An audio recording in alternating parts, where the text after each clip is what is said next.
तो हेलो बच्चों, आज हम लोग अपने क्वेश्चंस के सीरीज में बात करेंगे व्हीटस्टोन ब्रिज के ऊपर। ठीक है, तो चलिए देखते हैं व्हीटस्टोन ब्रिज होता क्या है। सबसे पहले अगर व्हीटस्टोन ब्रिज के बारे में बात किया जाए तो हमारा जो व्हीटस्टोन ब्रिज होता है वो आपका 4 डिफरेंट रेजिस्टर का एक सिस्टम होता है। जब हमारे पास 4 डिफरेंट रेजिस्टर होता है, ठीक है, तो उसको अगर हम एक सिस्टमैटिक ढंग से अरेंज करते हैं तो कुछ ऐसा एक डायग्राम क्रिएट होता है। Like this is a system for a Wheatstone bridge, है ना। तो यहां पे हम लोग क्या करते हैं, इसका नाम दे देते हैं register P, register Q, register R और रेजिस्टर S। और इस रेजिस्टर्स के बीच में हम लोग एक डिवाइस लगाते हैं जिसका नाम होता है गैल्वेनोमीटर। बच्चों अगर आप लोगों को ध्यान हो तो गैल्वेनोमीटर एक ऐसा डिवाइस होता है जो कि करंट के प्रेजेंस को डिटेक्ट करता है। ठीक है, अब हम इसको एक सर्किट में जोड़ देते हैं। सपोज करते हैं एक सर्किट है, ठीक है, तो if the ratio of P and Q is equal to the ratio of R and S, तो हमारा गैल्वेनोमीटर का डिफ्लेक्शन जो होता है बच्चों वो 0 होता है। ये 5 मार्क्स का काफी इंपॉर्टेंट क्वेश्चन है, तो ध्यान देना। फिर से रिपीट कर रहे हैं, if the ratio of P and Q, आप ऐसे भी कर सकते हैं कि कई लोग P और Q की जगह पे प्रेफर करते हैं P और R को। तो the ratio of P and R is just equal to the ratio of Q and S, then the deflection in the galvanometer is 0. It means the current in the galvanometer is 0. तो हम लोगों को ये proof करना है। ठीक है बच्चों, तो चलिए ध्यान देते हैं। सबसे पहले डेफिनेशन के ऊपर आ जाए। डेफिनेशन नॉर्मल सा है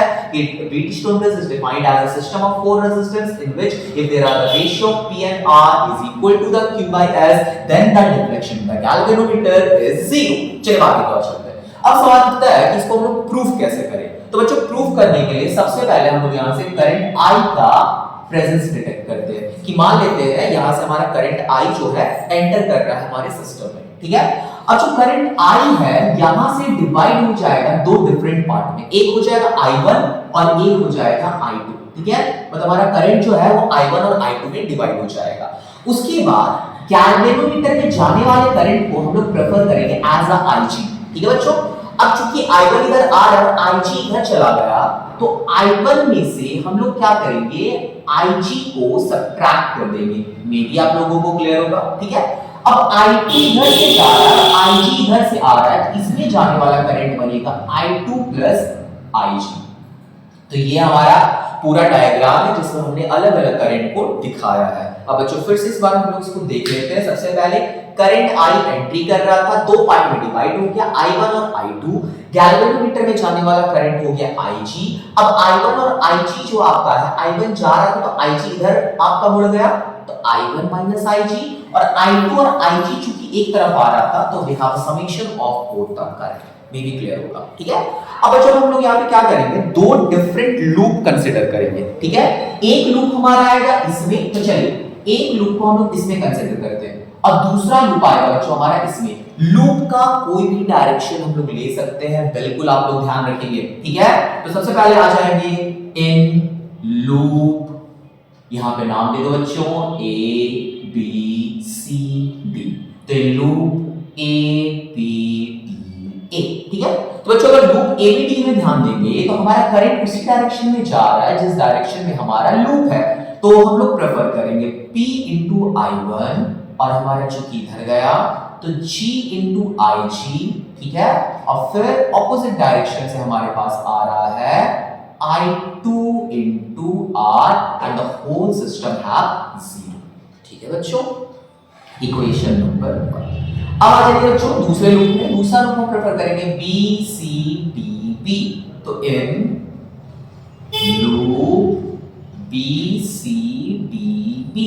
ठीक है, तो लूप B C D में अगर आप ध्यान देंगे तो हमारे पास हो जाएगा Q into I1 minus IG, और आपका देखो फिर से ऑपोजिट डायरेक्शन में आ रहा है minus S times of I2 plus IG, and फिर आपका ऑपोजिट डायरेक्शन से एंट्री मारा IG into G बराबर 0 इक्वेशन।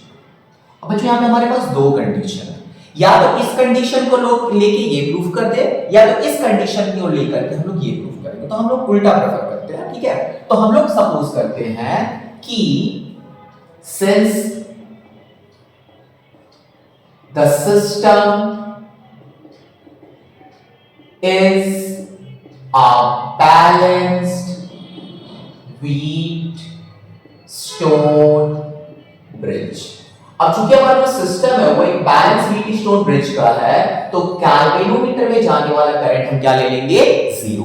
अब चूंकि गैल्वेनोमीटर में जाने वाला करंट जीरो हो जाएगा, देन इक्वेशन 1 becomes तो इक्वेशन 1 क्या बन जाएगा बच्चों? तो इक्वेशन 1 ध्यान देंगे, हमारा इक्वेशन 1 बनेगा P टाइम्स ऑफ I1, ये तो जीरो हो जाएगा, and minus I2 into R equal to 0, that is P times of I1 minus I2 of R equal to 0, that is P times of I1 equal to I2 of R, equation number 3। मेरे बच्चों clear हो? ठीक है, अब आ जाए equation number 2 में। ठीक है, इक्वेशन 2 becomes, तो इक्वेशन 2 क्या बन जाएगा बच्चों? यहां पे ये पार्ट जीरो, तो Q टाइम्स ऑफ I1, फिर यहां पर Ig जीरो, तो minus S times of I2, और यहां पे ये जीरो, तो हमारे पास क्या आ गया? Q of I1 equal to S of I2, equation 4। ठीक है बच्चों, अब हम लोग क्या करेंगे? इन दोनों ही इक्वेशंस को डिवाइड करते हैं। ठीक है जी, तो डिवाइड इक्वेशन 3 and 4। तो बच्चों जैसे इक्वेशन डिवाइड होगा, हमारे पास आएगा P of I1 by Q of I1 equal to I2 of R into S of I2, I2 से I2 कैंसिल, I1 से I1 कैंसिल, तो P by Q equal to R by S, इसको आप ऐसे भी लिख सकते हो, P by R equal to Q by S। तो this is derived the balance condition of Wheatstone bridge। उम्मीद करते हैं बच्चों आप लोगों को समझ में आया होगा।